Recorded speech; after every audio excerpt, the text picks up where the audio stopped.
Celebrando hoje o 30º domingo do tempo comum. Nesta última semana, a liturgia de domingo passado, o Senhor nos ensinava a orar sempre e a não desistir nunca. Aprendimos uma coisa importante da vida de oração: mais importante do que alcançar algo de Deus, a minha oração precisa alcançar a Deus. Ou seja, mais do que uma graça específica que eu busco do Senhor, eu preciso buscar o Senhor. Eu preciso trazê-lo para a minha vida. É a presença de Deus em mim, é a minha comunhão com Ele que me fortifica diante das situações. É tudo o que eu preciso para passar o que eu preciso passar, para enfrentar o combate que o Senhor me dará a graça de combater. É essa consciência. Com Deus nós podemos tudo, Ele é tudo em nossas vidas e a sua graça é quem nos fortifica.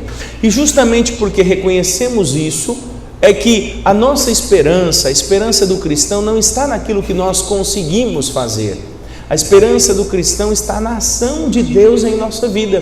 E é justamente por isso que a Sagrada Escritura exalta tanto os pobres, porque os pobres é aqueles que confiam unicamente em Deus. Não tem mais em ninguém para confiar senão a Deus, senão na graça de Deus. E a primeira leitura do livro de Eclesiastes dizia isso: Deus é um juiz e Ele não faz discriminação de pessoas. Deus não age por interesses pessoais. Deus nos trata todos iguais, nos trata como filhos. Ele conhece a realidade de cada um. Mas, sobretudo, aqueles que mais alcançam o coração de Deus são aqueles que vivem uma situação de vulnerabilidade. Dizia assim a leitura: a prece do humilde atravessa as nuvens, e enquanto não chegar, não terá repouso, e não descansará até que o Altíssimo intervenha e faça justiça na sua vida. Veja, meus filhos, a humildade é o caminho que nos faz alcançar as graças de Deus. Ao reconhecermos a nossa pequenez, nos sobra motivações para invocarmos a graça de Deus, para reconhecermos que sozinhos nós não podemos muita coisa, mas com Deus nós podemos tudo. A graça de Deus em nossa vida nos fortifica. É a Ele que nós precisamos invocar. Eu não entendo, durante toda a história da salvação, Deus sempre demonstra essa atenção com a sua criatura, com os homens, o seu desejo de comunhão. Eu não entendo ainda porque tem tanta gente que prefere fazer um percurso solitário. Por que tem tanta gente que procura simplesmente viver as coisas num aspecto humano, num aspecto meramente individual? Você não precisa carregar sua cruz sozinho, você não precisa viver sozinho. A fé nos chama a caminhar juntos como igreja, como povo de Deus. Eu não entendo qual é a dificuldade que nós temos de entender isso. Às vezes as pessoas me procuram por um atendimento de oração, em alguma coisa assim, me conta, chora aquilo que está passando. Aí eu pergunto assim: você já falou disso para Deus? A pessoa fala: não. É engraçado, quando a gente passa uma situação difícil, a gente conta para o amigo, a gente conta para quem pode nos ajudar trazendo uma solução, a gente conta até para os ministros de Deus, mas nos falta aquela confiança de contar para Deus, de entregar a situação nas mãos de Deus, nas mãos do Senhor. É Ele quem cuida de nós. Nós precisamos entender que os méritos daquilo que nós vivemos não são méritos humanos, devem ser méritos de Deus, devem ser méritos da graça de Deus. É justamente isso que o Senhor denuncia no Evangelho de hoje. Aqueles que confiavam na sua própria justiça. Nos conta a história de duas pessoas que sobem ao templo para rezar. Um era o fariseu, o outro era um cobrador de impostos. O fariseu, chegando lá, rezava assim no seu íntimo: ó Deus, eu te agradeço, e começou a dizer tudo aquilo que ele conseguia fazer.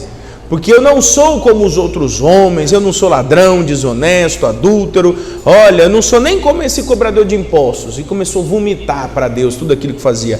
Eu jejuo 2 vezes por semana, dou o dízimo, faço tudo isso. Diante de Deus ele se reconheceu? Não. Ele apresentou tudo aquilo que ele conseguia fazer. Para fazer tudo isso você não precisa ter fé. Para fazer tudo isso você não precisa nem se relacionar com Deus. Basta um pouco de disciplina, um pouco de boa vontade, você também consegue fazer tudo isso. A vida espiritual é mais do que aquilo que eu consigo fazer.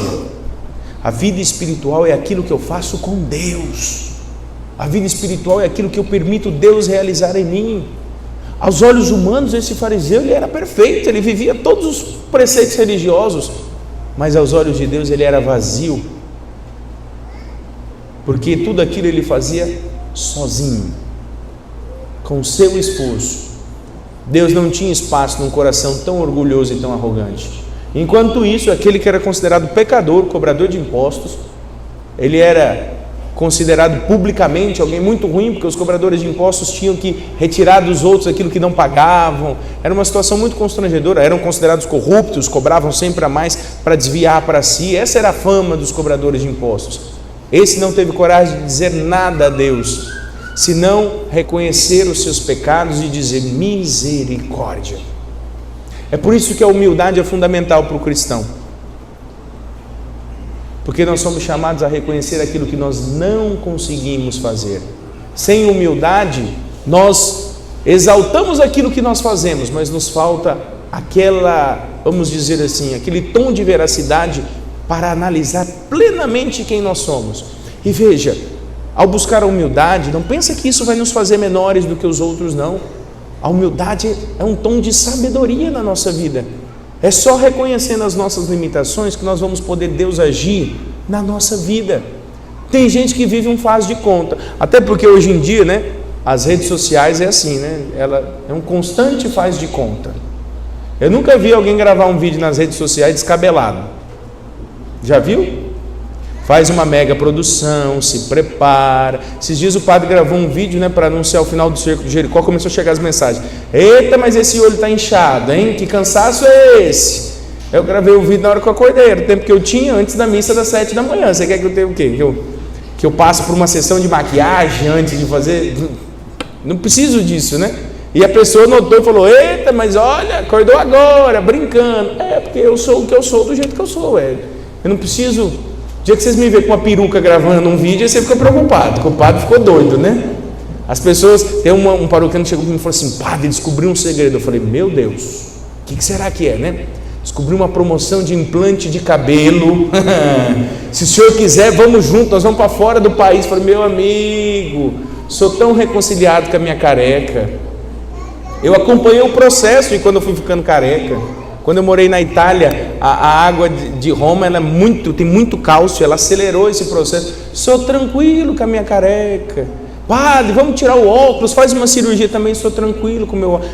Me irrita o óculos, às vezes o reflexo, mas de usar óculos não tem nenhuma dessas vaidades, não. Eu reconheço quem eu sou, as minhas limitações, o meu corpo.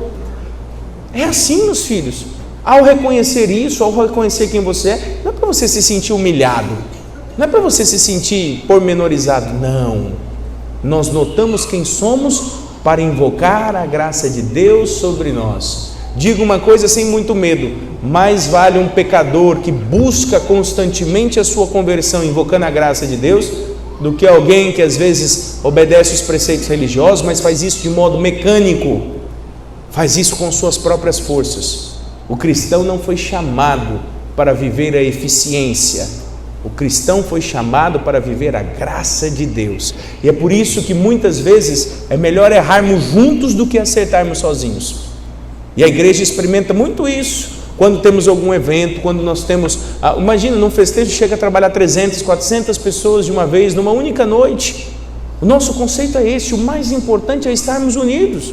Se depois notarmos uma fragilidade, vamos consertar em outra ocasião. Mas da última hora, alguém que destoa, alguém que sai da comunhão, é alguém que atrapalha todo o processo. Com Deus é a mesma coisa, filhos e filhas. Estejamos unidos. O importante é aquilo que nós permitimos Deus fazer em nós. Agora deixa eu dizer, para isso você precisa ter fé. O único modo de conseguirmos alcançar uma vida em Deus é através da fé. Imagina se eu chego para vocês aqui e falo assim: olha, eu consegui R$1 milhão, ele está ali na pastoral do dízimo, quem estiver precisando pode passar lá e pegar, viu? Só quem acreditar naquilo que eu estou dizendo vai fazer isso. Se você não acreditar, você não vai passar lá para buscar nada. Com Deus é a mesma coisa. Ele tem muitas coisas a nos oferecer, mas se eu não acreditar, se eu não tomar posse daquilo que é meu, como é que eu vou viver? Meus filhos, a graça de Deus é assim, ela está todo o tempo batendo na nossa porta, mas eu não acredito, mas eu não busco, mas eu não quero vivenciar isso. Como é que Deus vai poder realizar a sua graça em nós?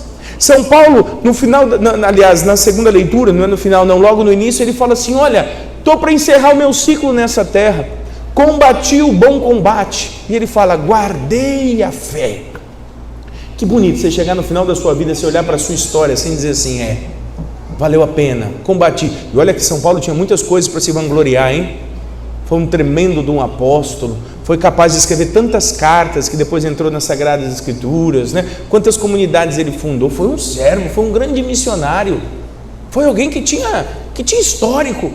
Qual foi o grande reconhecimento da vida dele? Guardei a fé. Tudo que a gente precisa para viver com Deus é a fé. Nada mais do que isso. Filhos e filhas, hoje é dia de voltarmos para o Senhor. A nossa vida de oração deve nos levar a um profundo reconhecimento de quem nós somos.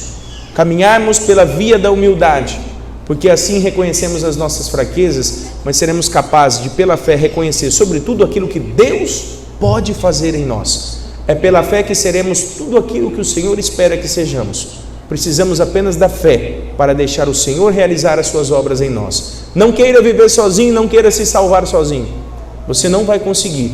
Deus nos chama a viver a sua graça, que em comunidade Ele dispensa a cada um de nós para seguirmos tudo aquilo que Ele espera de nós. Vamos fechar os nossos olhos? Diante disso que o Senhor nos propõe nessa liturgia, qual é a sua resposta?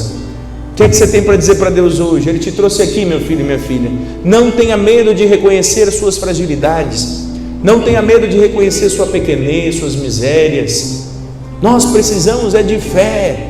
Não tenha medo, tenha fé. Ao reconhecer quem somos, ao vivermos a nossa verdade, é mais fácil ainda de invocarmos a Deus e dizer: piedade de mim, Senhor. Assim como aquele cobrador de impostos que não tinha nem coragem de olhar para Deus, sejamos nós hoje nessa oração. Bata no seu peito e diga: meu Deus, tem piedade. Meu Deus, tem piedade pelas vezes que eu não confiei. Meu Deus, tem piedade pelas minhas fraquezas, tem piedade pelas minhas misérias. Mas sobretudo, Senhor, que a minha fé seja capaz de transpassar todas as barreiras, que a minha fé me faça confiar ainda mais no Senhor. Eu confio naquilo que o Senhor tem para mim. Eu confio, Senhor, naquilo que o Senhor reserva para mim. Nessa noite eu quero tomar posse dos seus desígnios, da sua graça, e contigo eu quero caminhar. Com o Senhor eu quero construir a minha história, não simplesmente para conseguir viver os preceitos religiosos, mas para viver ainda mais a sua graça, Senhor. De que vale fazer tudo se for meramente humano o caminho que eu vou traçar? Mais vale um pecador arrependido, que não desistiu da sua luta, que não desistiu do seu combate, invocando sempre a graça de Deus, de que alguém que consegue cumprir tudo, mas sozinho, mas sem fé, mas vazio interiormente. Assim nós te pedimos, Senhor, dá-nos a graça de guardar a fé. O Senhor não faz discriminação de pessoas e por isso então acolhe a nossa oração. Acolhe o nosso pedido de perdão, as nossas misérias. Dá-nos a tua graça, Senhor. Com ela poderemos caminhar, com ela perseguiremos tudo aquilo que o Senhor tem para nós. Seremos tudo aquilo que o Senhor sempre sonhou em nossas vidas. Que nossa Mãe Maria Santíssima interceda junto a Deus por nós.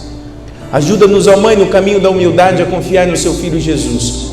Que o Divino Espírito Santo nos ilumine, consciente das nossas fraquezas, mas muito mais confiantes na graça de Deus. Sigamos adiante, porque é o Senhor quem realiza a sua obra em nós. Assim seja. Amém.